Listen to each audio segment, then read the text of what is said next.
मेरे प्यारे दोस्तों, मैं doctor US Verma, chief medical officer Birsa agriculture university and chief executive director US polyclinic कचहरी चौक रांची से हूँ।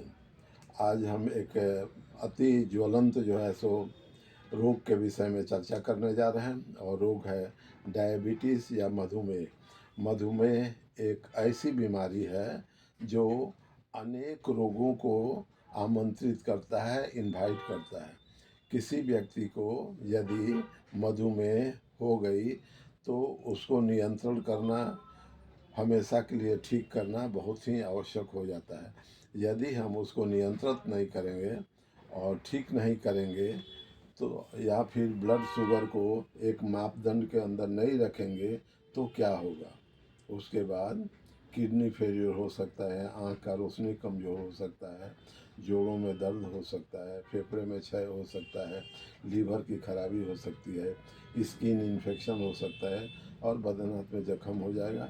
बॉडी वेट घटने लगता है, याददाश्त की कमी हो सकती है, यौन शक्ति की भी कमी हो जाती है। इसीलिए यह जो है सो एक तरह से कहा जाए तो अकाल मृत्यु को आमंत्रित करने वाला रोग है।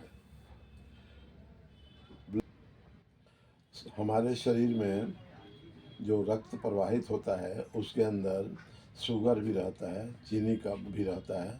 तो शुगर का मात्रा कितना होना चाहिए इसका मापदंड होता है। जैसे खाली पेट में 70 से लेकर के 100 तक और खाने के बाद 100 से लेकर के 140 के बीच में होना चाहिए। यदि इससे अधिक या कम होता है तो इलाज की आवश्यकता पड़ती है और रोग को एक जो ब्लड शुगर को एक नियंत्रण में रखना पड़ता है। हम क्या करेंगे कि रोग को नियंत्रण में रखा जाए, किन किन बातों पर ध्यान रखा जाए? हम लोगों को 3-4 बातों पर ध्यान रखना पड़ता है। एक तो खान पान पर परहेज़ करना पड़ेगा। जिसको शुगर हो जाता है उसको मीठा अधिक नहीं खाना है, चावल की मात्रा थोड़ा कम कर देना है, आलू का मात्रा कम कर देना है और आपको शकरकंद इत्यादि हो गया ये नहीं खानी है।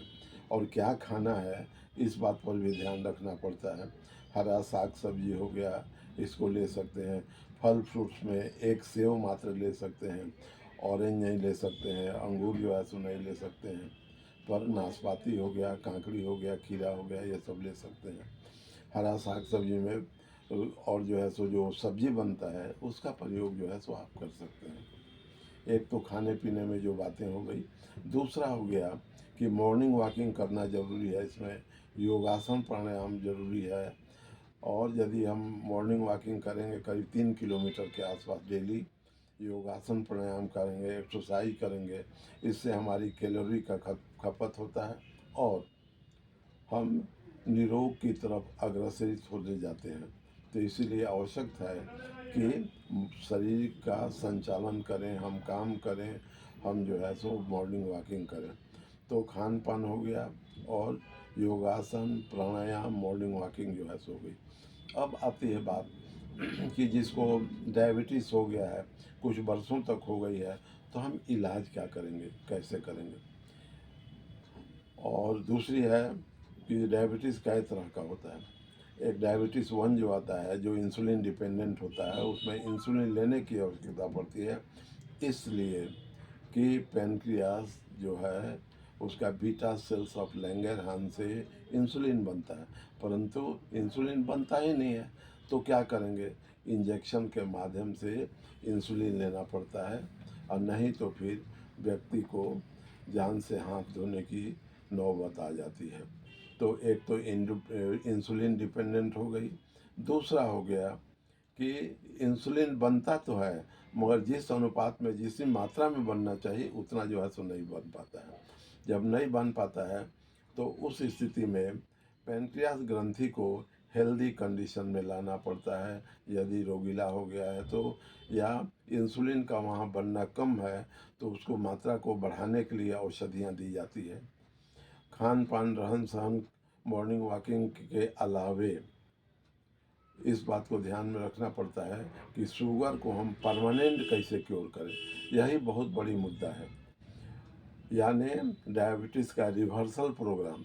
पहले स्थिति में पहले मेरे को शुगर नहीं था, अब शुगर हो गई है, 2 बरस बीत गया, 5 बरस बीत गया, दवा खा रहे हैं, नियंत्रण में नहीं रहता है, शुगर कभी अधिक हो जाता है, कभी कम हो जाता है, पर कभी भी समाप्त नहीं होता है। तो हम कैसे रिवर्सल करें, कैसे समाप्त करें परमानेंट, यह बात जो है सो अधिक महत्वपूर्ण है। इसमें एलोपैथिक में जितनी भी दवाइयाँ बनी हैं पूरे वर्ल्ड में, मेटफॉर्मिन हो गया या उस टाइप की जितनी दवाइयाँ जो मैक्सिमम यूज़ होती है, उससे ठीक नहीं होता है और मेडिसिन का साइड इफ़ेक्ट भी है। तो जहाँ एक तरफ फ़ायदा की बात है, दूसरा तरफ साइड इफ़ेक्ट और ख़राबी की बात है, तो हम लोग फ़ायदा की तरफ अधिक देखते हैं। मेटफॉर्मिन हो गया या पायोग्लाइड हो गया, वो सब दवाइयाँ जो है साइड इफ़ेक्ट ज़रूर है, पर फ़ायदा ये है कि उससे जो है शुगर नियंत्रण में रहता है और साइड इफ़ेक्ट भी होते जाता है। तो हम ऐसा कौन सा कार्य करें कि दवा का साइड इफ़ेक्ट भी नहीं हो और रोग हमेशा के लिए ठीक हो जाए।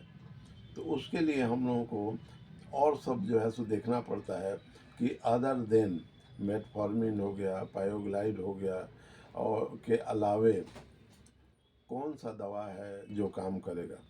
तो इसमें नेचुरल जो है खाद्य पदार्थ है, जैसे जामुन हो गया, गुड़मार हो गया, गिलोय हो गया, ये सब चीज़ों का सम्मिश्रित कर करके 12 दवाओं का एक दवा बनता है, जिसकी इफिकेसी 100% है।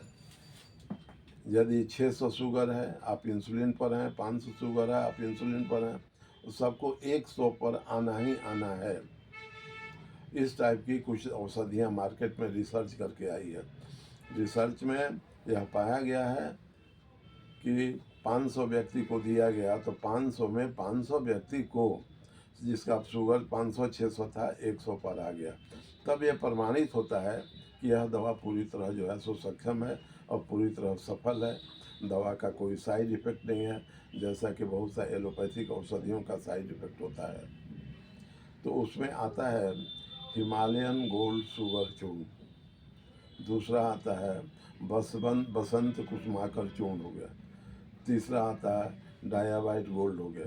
ये तीनों औषधियाँ 100% सफल दवा है। इसका यदि प्रयोग जो है सो आप करते हैं तो आपकी शुगर नियंत्रण में आएगी और कुछ दिन के बाद औषधियाँ बंद हो जाती है, इसलिए कि शुगर फिर बढ़ता नहीं है। कभी कभी आवश्यकता पड़ता है, या शुरू से भी आप ले सकते हैं UV1 गोल्ड। ये शुगर को परमानेंट क्योर करने की अचूक दवा है। यदि आप बसंत कुसुमाकर चूर्ण हो गया, हिमालयन गोल्ड चूर्ण हो गया, इससे आधा घंटा पहले और बाद में UV1 गोल्ड लेंगे तो हर हाल में आपका रिवर्सल प्रोग्राम सफल रहेगा और आपका जो है सो शुगर बिल्कुल नियंत्रण में रहेगी और ये क्योर हो जाएगा। जब भी आप जांच कराएंगे तो यही निकलेगा कि आज मेरा शुगर 90 है, 95 है, 100 है, 105 है, ये इससे बढ़ेगा नहीं। ये हम लोगों की गारंटी है कि कोई भी जो है सो व्यक्ति कितना भी शुगर हो, चाहे 500 हो या 600 हो, हम लोग ट्रायल करके देखे, रिकॉर्ड किए एक एक चीज़ को और सफलता ऐसा पाया गया है। आप यदि दवा ये लेना चाहेंगे तो US पॉलीक्लिनिक कचहरी चौक रांची में तो मिलेगा ही मिलेंगे, और जगह भी मिलता है, और अमेजन हो गया, फ्लिपकार्ट हो गया, वहाँ पर भी अवेलेबल है। ऑनलाइन भी आप परचेजिंग कर सकते हैं। धन्यवाद, हार्दिक शुभकामनाएं।